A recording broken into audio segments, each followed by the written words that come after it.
유불리의 정치 뽀개기. 네, 당락방정식에 대해서 말씀드리고 있는데요. 세 가지를 말씀드렸죠. 첫째, 구도. 두 번째, 인물. 세 번째, 바람이었죠. 자, 이런 당락방정식이 실제 선거에는 지금 어떻게 적용이 되는지 한번 알아볼까 합니다. 이번 6월 1일 지방선거의 가장 뜨거운 지역 중에 한 곳이 강원도입니다. 도민들의 표심은 지금 어디를 향하고 있을까요? 과연 선거 구도는 어떻게 지금 재편이 돼 있었을까요? 인물 경쟁력은 어떨까요? 유권자들의 이 바람은 또 무엇일까요? 동아일보에 강원도 주재기자로 나가 있는 이인모 기자를 만나서 한번 그 얘기를 들어보도록 하겠습니다. 이인모 선배님.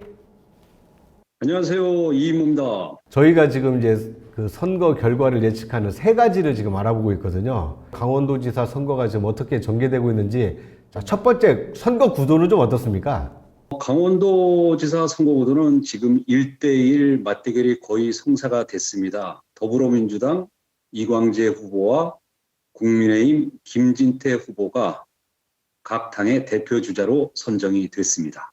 그러면 뭐 정의당이라든지 아니면 보수 성향의 무소속 후보라든지 이런 분들이 출마를 안 하시는 건가요? 이 두 당 외의 분들은 거의 출마가 예상되는 분들이 한 분도 없어요. 진짜 말 그대로 구도는 누구한테 유리하다, 불리하다 이렇게 보기가 좀 어려운 상황이네요. 아, 그렇죠. 그럼 이제 두 번째, 당락에 영향을 미치는 인물 경쟁력은 좀 어떻습니까? 두 후보 모두 전국적으로 이름이 알려진 중량급 정치인이어서 인물 대결이 역시 박빙입니다. 여론조사 지표상으로는 정당 지지율보다 후보 지지도가 높은 후보가 누구일까요, 지금은?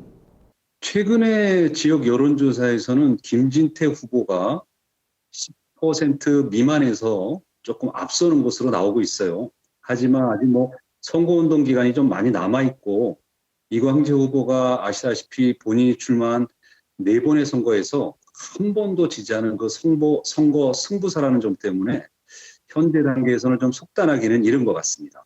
이제 마지막으로 당락을 가르는 요소가 선거에서의 어떤 바람일 텐데요. 강원도의 경우는 좀 어떻습니까? 이번 선거가 대통령 선거 직후에 좀 치러진다는 점에서 대선의 영향이 좀 크지 않을까 생각하는 분위기입니다. 지난번 대선에서 국민의힘 윤석열 당선인이 강원도민으로부터 약 54%의 지지를 받았거든요.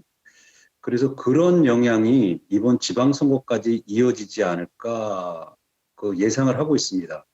예, 국민의힘에게 조금 더 유리하게 작용할 수 있다 이렇게 보시는 거네요. 그런 면에서는 조금 유리하지 않을까 보고 있어요. 막판 변수라고 할까요? 당락에 영향을 미칠 어떤 거라고 보세요?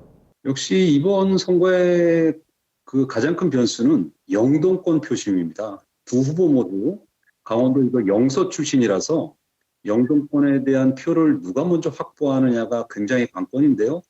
지금 보면은 그런데 영동권 지역구 국회의원들이 모두 국민의힘 소속이에요. 그것 때문에 좀 국민의힘 김진태 후보가 조금 유리하지 않겠냐 생각하는 분들도 있는데, 알다시피 선거는 뚜껑을 열어봐야 되지 않겠습니까? 그래서 그것도 속단하기는 좀 이를 것 같습니다. 그러니까 구도, 인물, 바람 이 세 요건을 감안해서 결론을 내려주신다면 누가 조금 더 유리하다고 보여주세요? 지금 말씀드렸다시피 그 세 가지를 놓고 본다면은 지금 나오는 여론조사대로 소폭 김진태 후보가 앞선다고 생각이 드는데요. 앞으로 선거가 한 달 가까이 남았으니까 그 한 달 기간 동안 또 무슨 일이 생길지 어찌 알겠습니까? 누가 더 열심히 선거운동을 하느냐가 최대 관심이 되겠죠. 만약에 윤 당선인이 취임 전에 강원도를 한번 방문을 한다라면 이것도 어떻게 지방선거에 영향을 좀 미칠까요? 제 생각에는 꽤 큰 영향이 있을 것 같아요. 왜냐하면 윤석열 당선인이 외가가 강원도 강릉이거든요. 예, 그러다 보니까 안 그래도 강릉을 포함한 영동권 표심이 굉장히 국민의힘에 우호적인데, 그렇게 한번 와주신다면은, 만약에 오신다면은 김진태 후보에게 상당한 힘을 실어주는 게 아닐까 그런 생각이 듭니다. 알겠습니다. 이 확실히 강원도의 이 내부 사정을 속속들이 잘 알고 계신 분이라서 강원도지사 이 선거를 전망하는데 아주 큰 도움이 됐습니다. 오늘 말씀 감사합니다. 예, 감사합니다. 네, 강원도는 당락방 정식에 따르면 이 국민의힘의 김진태 후보가 다소 좀 유리한 것으로 지금 이인모 이 기자는 말씀을 하셨는데요. 뭐 구도는 1대1 대결 구도니까 누가 유리하다 볼 수 없을 것 같고요. 인물 경쟁력은 이광재, 김진태 두 분 모두 뭐 전국적인 지명도를 가지고 있기 때문에 누가 더 앞서고 있다 이렇게 보기가 어렵다고 말씀해 주셨어요. 바람의 경우에는요, 역시나 대통령 선거의 표심이 지방선거로 만약 그대로 이어진다라면 국민의힘 후보 김진태 후보에게 좀 유리하게 작용할 수 있다.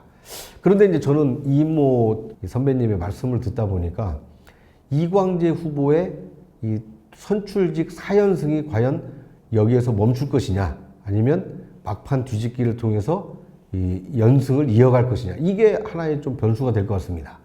그리고 이 선거 구도를 맞대결 구도로만 저희가 이해를 했었는데, 강원도는요 태백산맥을 중심으로 영동과 영서로 나뉘지 않습니까? 그런데 묘하게 이번에 더불어민주당 이광재 후보는 평창 출신인데 원주고를 나오신 분이에요. 그러니까 원주를 근거로 한 영서 출신이고요. 김진태 후보는 영서 중에서도 이 위쪽에 있는 춘천을 근거지로 한 분이거든요. 그러다 보니까 영서에서는 춘천과 원주가 이렇게 팽팽히 맞서 있는 형국이다 보니까 태백산맥 넘어서 있는 영동, 특히 강릉, 뭐 속초, 삼척, 이 지역의 표심이 결국 강원도지사를 결정할 것이다. 이렇게 분석을 해주셨습니다. 굉장히 현실적인 분석인 것 같고요.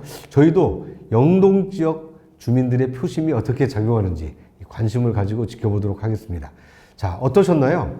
당락방 정식 그냥 이론으로만 있는 것이 아니라 실전에서도 어느 정도 톡톡하게 이 선거 결과를 예측하는데 효과가 있다는 게 좀 느껴지시나요? 이번 지방선거 결과를 가장 먼저 맞추신 세 분께는 커피 쿠폰을 제가 직접 보내드리도록 하겠습니다. 많은 참여 기다리고 있겠습니다. 오늘 말씀은 여기까지 하겠습니다. 감사합니다.